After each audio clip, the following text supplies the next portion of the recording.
Kita akan sedikit membahas tentang sejarah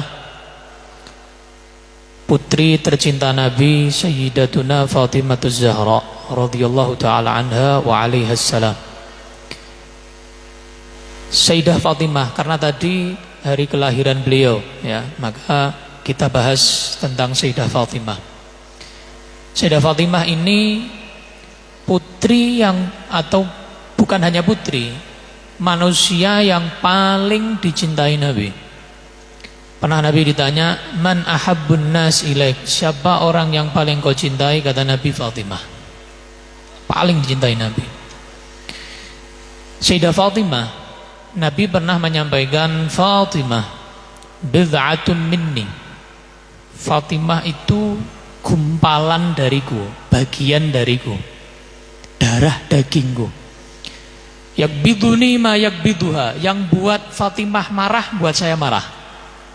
Wa yubsituni ma yubsituha, yang buat Fatimah senang buat saya senang, kata Nabi. Fa innal ansaba tanqati' yaumal qiyamah illa nasabi wa sababi wa sihri. Semua nasab di hari kiamat terputus kecuali nasabku, kata Nabi. Berarti nasabnya Sayyidah Fatimah. Dan musaharahku dan juga sebab-sebabku sallallahu alaihi wasallam. Bahkan dalam riwayat yang lain lebih lagi. Riwayatnya begini, innallaha la yarda li ridha Fatimah wa yaskhat li sakhatiha. Sesungguhnya Allah itu akan ridha dengan keridhoannya Sayyidah Fatimah. Allah. Jadi keridhaan Allah tergantung dengan keridhaan Sayyidah Fatimah. Dan Allah akan murka kalau Sayyidah Fatimah murka. Makanya dulu Sayyidina Umar bin Abdul Aziz, khalifah yang kelima, Sayyidina Umar bin Abdul Aziz, yang mana di zamannya dari adilnya kucing sama tikus nggak tukaran, anjing, serigala sama domba, kambing nggak tukaran. Dari adilnya Sayyidina Umar bin Abdul Aziz. Sayyidina Umar ini nggak ada gawenya, paling seneng mengunjungi cucu-cucunya Nabi, ngasih mereka, bantu mereka, nyayangi mereka, nyambung hubungan sama mereka, berkata, ya Allah, saya berharap berkah saya ini bantu cucu-cucunya Nabi ini, nyayangi cucu-cucunya Nabi ini, mudah-mudahan Fatimah ridho sehingga Allah ridho. Jadi mancingnya lewat Sayyidah Fatimah, padahal seorang yang adil, khalifah Sayyidina Umar bin Abdul Aziz. Bagaimana kita? Bahkan di dalam Sahih Bukhari, Imam Bukhari punya satu bab khusus, manakib Sayyidah Fatimah, dikatakan alaihas salam. Biasanya alaihis salam itu buat Nabi. Ini dari mulianya Sayyidah Fatimah sampai beliau sebut bukan radhiyallahu anha, tapi apa? Alaihas salam. Bahkan Imam Nawawi pun juga begitu, menyebutnya alaihas salam, dari tingginya derajat Sayyidah Fatimah. Kenapa dinamakan Fatimah? Pernah Nabi ditanya dalam satu riwayat, Nabi jawab, inni samaitu ibnati Fatimah, aku memberi nama anakku Fatimah li'annallaha fatamaha wa muhibbiha 'anil nar. Kenapa saya kasih nama putri saya Fatimah? Karena Allah menyapih, Allah menghindarkan, menjauhkan api neraka dari Fatimah dan pecinta Fatimah. Allahumma amin. Jadi itu makna Fatimah. Sayyidah Fatimah memiliki banyak julukan, belasan julukan. Di antaranya Az-Zahra. Az-Zahra maknanya adalah ibarat bunga bagi Nabi sallallahu alaihi wasallam. Karena Nabi itu setiap saat ketika Nabi Muhammad baru datang dari musafir, dari safar, rumah yang pertama kali dimasuki sebelum rumah istri-istrinya, rumah Siti Fatimah. Dan Nabi kalau mau safar, pergi, itu ke rumah istri-istrinya, rumah yang terakhir sebelum pergi yang dihampiri Nabi, rumah Sayyidah Fatimah. Tiap pagi, tiap malam sebelum Nabi tidur, rumah terakhir yang dikunjungi rumah Sayyidah Fatimah. Tiap pagi rumah pertama yang dikunjungi rumah Sayyidah Fatimah alaihas salam. Sayyidah Fatimah lahir ketika Nabi berumur 35 tahun. Jadi 5 tahun sebelum diangkat menjadi Rasul, 5 tahun sebelum kenabian. Itu Sayyidah Fatimah. Sayyidah Fatimah lahir, Nabi senang, Nabi bahagia, gembira. Gembiranya itu kelihatan daripada anak-anak yang lain. Sangat gembira yang luar biasa. Sayyidah Fatimah ini paling kecil di antara yang lain. Saat masih di Mekah, jadi kita ceritain di Mekah dulu. Saat masih di Mekah, Sayyidah Fatimah itu mulai kecil sudah melihat bagaimana ayahnya berjuang. Dari kecil, paling kecil mana? Melihat bagaimana ibunya Sayyidah Khadijah berjuang sampai wafat. Anak Sayyidah Khadijah wafat, Siti Fatimah masih kecil. Siti Fatimah masih kecil. Dan melihat bagaimana perjuangan Rasulullah Muhammad SAW. Rasul dilempari kotoran, dilempari batu, diusir sana sini, dipukuli sana sini. Pernah satu saat Rasulullah itu lagi sujud, didatangi sama seorang kafir Quraisy namanya Uqbah bin Abi Mu'aid. Orang celaka dia. Uqbah ini datang pakai sandal begitu, karena zaman dulu belum keramikan ya, Masjidil Haram masih tanah gitu, debu, pasir ya. Leher Nabi diinjek sama Uqbah sampai tercekik. Ibaratnya kalau dalam hadis itu mau kehabisan nafas Nabi SAW. Nabi diem dalam keadaan sujud, tidak. Kowe tahu tidak? Ora tahu toh. Nabi pernah tidak. Nabi pernah dalam keadaan sujud sholat diinjek. Siapa yang menolong Nabi? Putrinya Sayyidah Fatimah. Sayyidah Fatimah lari.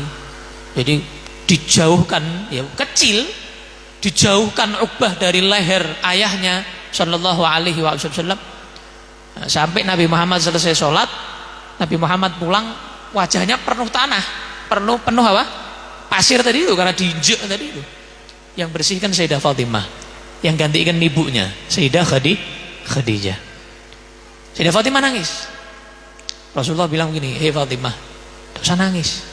Katanya Nabi, "Jangan nangis. Karena ketahuilah, ajaran yang aku ajarkan akan sampai ma balaghatis syams." Matahari sinarnya sampai mana, ajaranku akan sampai situ. Yo kabeh sak donya, berarti kan begitu ya. Sampai mana sinar matahari, ajaranku akan sampai ke sana. Shallallahu alaihi Nabi Muhammad. Sudah dijanjikan Nabi bilang sama Sayyidah Fatimah alaihassalam. Sampai singkat cerita, Sayyidah Fatimah ditinggal Nabi hijrah ke Madinah. Nabi ketika ke Madinah, Sayyidah Fatimah masih di Mekah sama saudari-saudarinya.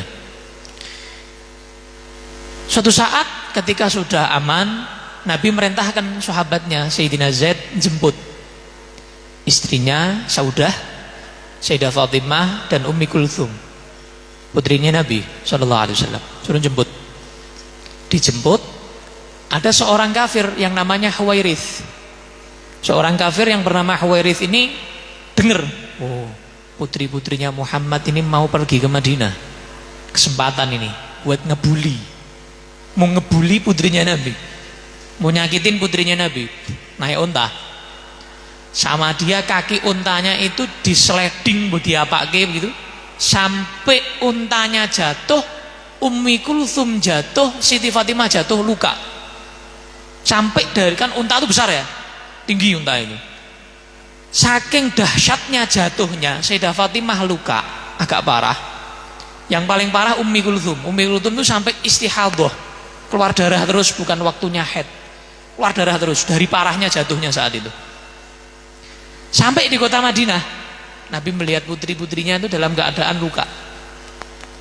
8 tahun berikutnya Nabi Fathu Makkah, ya kan? Dari Madinah Nabi kan Fathu Makkah, pembebasan kota Makkah. Allah nggak seneng ada yang nyakiti Siti Fatimah. Allah perintahkan Nabi untuk membunuh Huwairith yang pernah menyakiti Siti Fatimah. Allah yang tidak ridho, Allah yang tidak senang, Allah, bukan Nabi balas dendam, tidak. Karena Huwairith pernah nyakiti Fatimah, tidak. Allah yang nyuruh. Karena tadi hadisnya apa? Allah senang, Allah ridho kalau Siti Fatimah ridho. Siti Fatimah nggak senang, Allah nggak senang. Maka Nabi saat Fathu Makkah Nabi kan membebaskan orang-orang kafir semuanya. Dah kalian bebas, idhabu fa antumut tulaqa, kalian bebas.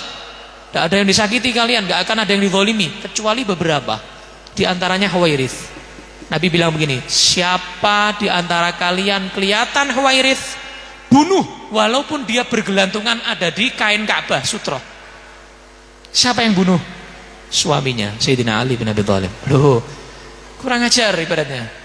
Istri saya pernah disakiti. Oh ya, Sayyidina Ali yang pertama kali. Jangan sampai ada yang lain yang mendapatkan hatinya Sayyidah Fatimah dari romantisnya Sayyidina Ali. Wah, aku yang pertama.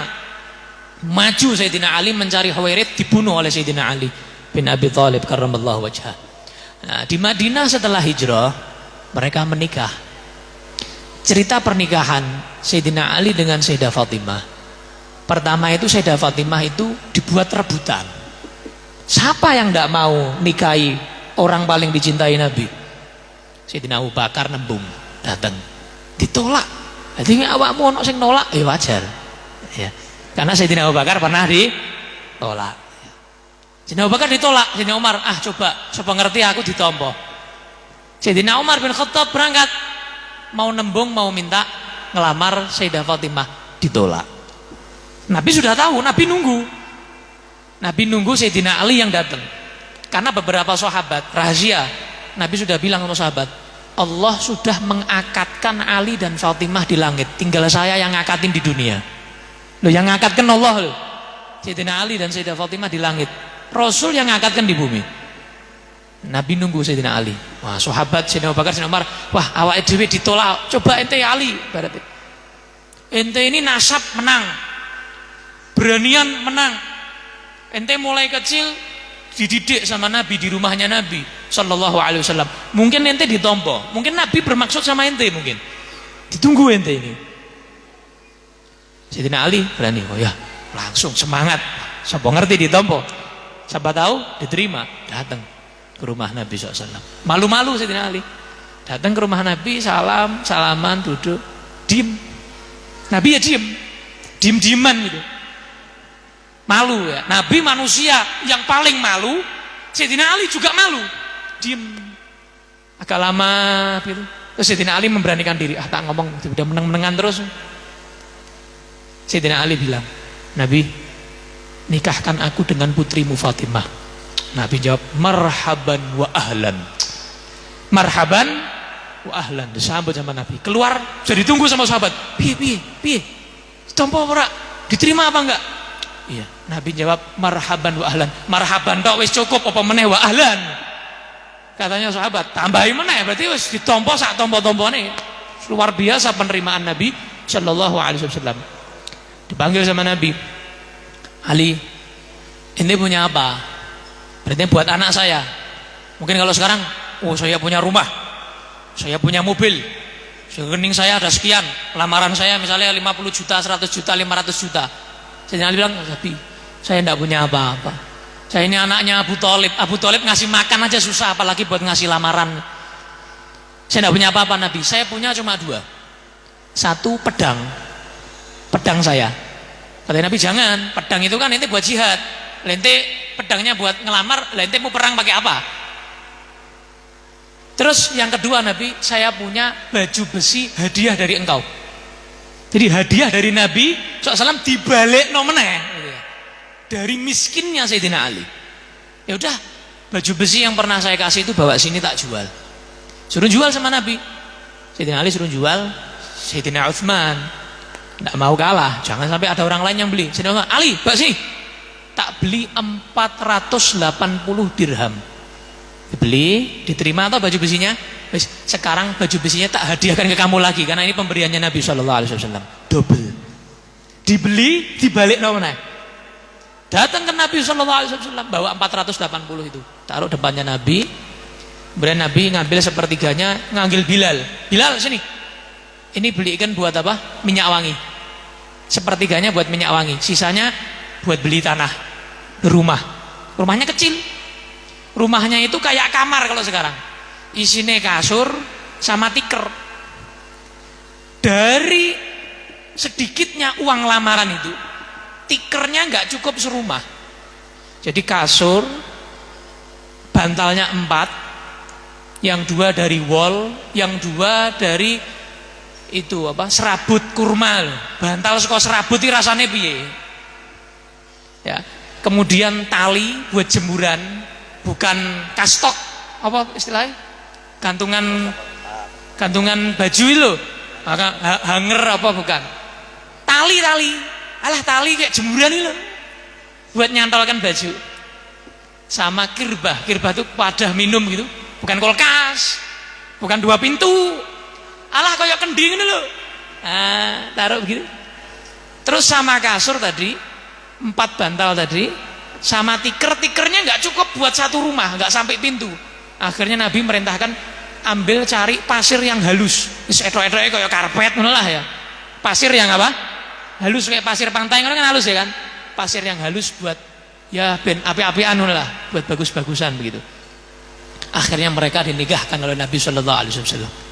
Didoakan oleh Nabi. Allahumma akhrij, di antara doanya Nabi, minhuma al-katsir at-thayyib. Ya Allah, keluarkan dari kedua anakku ini yang banyak, yang baik, yang berkah. Kata Sayyidina Anas bin Malik, wallahi demi Allah, saya melihat keturunan mereka semuanya baik dan berkah. Sallallahu alaihi wasallam. Terakhir tentang bagaimana rumah tangga Sayyidina Ali dan Sayyidah Fatimah. Rumah tangga yang luar biasa. Pertama kali Nabi mengakadkan mereka saat hari pernikahan, mendekati maghrib. Nabi bilang sama Sayyidah Fatimah, tak tinggal dulu ke masjid sholat maghrib. Nabi ke masjid, padahal ini hari pernikahan, ini ditinggal ke masjid. Setelah ngimami sholat maghrib, Nabi duduk halaqah ilmiah sama para sahabat sampai isya. Setelah isya Nabi baru kembali ke sana. Nabi minta air, ambilkan air begitu. Kemudian setelah diambilkan air, Nabi doakan. Diambil sama Nabi, Fatimah dipanggil. Dadanya diciprati air, punggungnya diciprati air. Air doanya Nabi ini. Sayyidina Ali dipanggil. Dadanya diciprati air, punggungnya diciprati air. Terus didoakan lagi oleh Nabi Muhammad SAW. Besoknya subuh, Nabi setelah sholat subuh mampir lagi ke rumah Sayyidah Fatimah. Enggak mungkin Nabi itu enggak mampir. Mampir lagi, dodogi. Sudah sholat subuh? Sudah, katanya Sayyidina Ali sama Sayyidah Fatimah. Sayyidina Ali ditanya, gimana Fatimah menurut kamu? Ni'mal aun fi ta'atillah. Fatimah ini sebaik-baik penolong untuk taat kepada Allah. Istri yang bisa bantu taat. Sayyidah Fatimah tanya, gimana Ali menurut kamu? Lelaki sejati katanya. Masya Allah. Alaihas salam. Ya. Pernah satu saat, 2 kisah terakhir, satu saat Siti Fatimah itu kan masak sendiri, ngurus anak sendiri, tidak punya pembantu. Dulu itu tidak beli roti, itu enggak, numbuk sendiri gandumnya, numbuk sendiri. Siti Fatimah numbuk sendiri, tangannya itu sampai luka. Sayyidina Ali lihat, ya Allah, kesian istriku. Nabi baru selesai jihad, biasanya bawa banyak budak, ada ghanimah. Sayyidina Ali bilang, Fatimah, coba minta sama ayahmu 1 aja pembantu, minta sana. Datang ke rumahnya Rasulullah Muhammad SAW. Nah, kebiasaannya Sayyidah Fatimah kalau datang ke rumahnya Nabi SAW, Nabi berdiri, dicium Sayyidah Fatimah, didudukkan, baru Nabi duduk. Kebalikannya, kalau Nabi datang ke rumah Sayyidah Fatimah berdiri mencium Nabi, meluk Nabi, Nabi duduk, baru Sayyidah Fatimah duduk. Begitu terus sallallahu alaihi wasallam. Nah, kemudian Sayyidah Fatimah bilang maksudnya, ayahku, tanganku sakit, aku numbuk sendiri, urus anak sendiri, masak sendiri, tidak ada yang bantu. Satulah, minta 1 pembantu, kan banyak ya toh, ratusan, minta 1 aja. Gini aja, nanti malam tak datangi, pulang dulu. Malamnya datang, mereka sudah mau tidur di atas kasur. Nabi bilang, jangan pindah, dah di atas kasur aja. Ibarat jejer begitu, Sayyidah Fatimah dan Sayyidina Ali. Nabi naik ke atas kasur, kakinya juga selonjor, kakinya yang satu di perut Sayyidina Ali, yang satu di perut Sayyidah Fatimah. Sampai Sayyidina Ali bilang, aku merasakan dingin sejuknya kakinya Nabi SAW di perutku. Jadi dari dekatnya hubungan mertua dan menantu ini luar biasa. Terus Nabi bilang gini, mau ndak kalian tak kasih amalan yang lebih dari pembantu? Wes ra bakal kesel. Ini amalan khusus buat kalian. Apa Nabi? Tiap sebelum tidur baca subhanallah 33 kali, alhamdulillah 33 kali, Allahu Akbar 34 kali. Insya Allah tidak capek. Nah, itu dipegangi sama Sayyidah Fatimah dan Sayyidina Ali sampai meninggal nggak punya pembantu sama sekali. Radhiyallahu taala anhu wa alaihas salam. Luar biasa. Sekali lagi cerita yang terakhir adalah pernah Nabi Muhammad pulang bawa ghanimah banyak. Sayyidina Ali dan Sayyidah Fatimah ini lama sudah, ibaratnya sudah 3 hari tidak makan. Kelaparan yang luar biasa. Datang ke Nabi Muhammad SAW, Sayyidah Fatimah diperintahkan Sayyidina Ali, Fatimah datang ke ayah kamu, minta, kita sudah berapa hari tidak makan, lapar. Datang Nabi SAW bilang, mau nggak tak kasih amalan? Setiap minta sesuatu duniawi dikasihnya ukhrawi, gitu loh, dikasihnya doa. Ente kalau minta makan kasih doa, kenyang enggak? Ora, beda. Kelasnya Sayyidah Fatimah beda. Mau nggak tak kasih amalan yang lebih dari makanan, kata Nabi. Apa Nabi? Nih, ajarkan ke Ali juga. Allahumma ya awwalal awwalin wa ya akhiral akhirin wa ya dzal quwwatil matin wa ya rahimal masakin wa ya arhamar rahimin. Baca itu kenyang nanti. Cobaan kok ya. Kenyang apa enggak? Nek Sayyidah Fatimah, Sayyidina Ali kenyang. Kalau kita wallahu a'lam, dikasih amalan oleh Nabi Muhammad. Tiap minta sesuatu kasih amalan. Kita itu kasih amalan. Gak pernah Nabi ngasih duniawi, gak pernah. Diajarkan begitu. Radhiyallahu taala anha wa ardhaha. Nah, kenapa kok bisa lapar 3 hari? Ceritanya begini, sebutkan dalam Al-Qur'an. Hari pertama ini puasa, punya makanan. Mau buka, datang orang miskin ketuk. Fatimah sama Sayyidina Ali lirik-lirikan, kasihkan ke orang miskin. Hari kedua mau buka, datang tawanan, ngetuk, minta makan, kasihkan lagi. Hari ketiga anak yatim, mau buka, dikasihkan lagi. Ini sama-sama laparnya, tapi dikasihkan 3 hari berturut-turut. Sampai Allah turunkan surat dalam Al-Insan, surat Al-Insan. Wa yut'imuna at-ta'ama 'ala hubbihi miskinan wa yatiman wa asira. Dan mereka, Ali dan Fatimah, ini sampai dipuji Allah dalam Al-Quran, diabadikan sampai sekarang. Mereka memberikan makan padahal sangat butuh, kelaparan, diberikan kepada orang miskin, anak yatim dan tawanan. Innama nut'imukum liwajhillah la nuridu minkum jazaa'an wala syukur. Sampai akhir Allah puji mereka berdua radhiyallahu taala anhu wa alaihi salam. Mudah-mudahan yang sedikit ini bisa menggugah kita untuk cinta kepada Sayyidah Fatimah, supaya kita dihindarkan oleh Allah daripada api neraka. Allahumma amin. Wa sallallahu ala sayyidina Muhammad wa ala alihi wasallam. Alhamdulillahirabbil alamin. Assalamualaikum warahmatullahi wabarakatuh.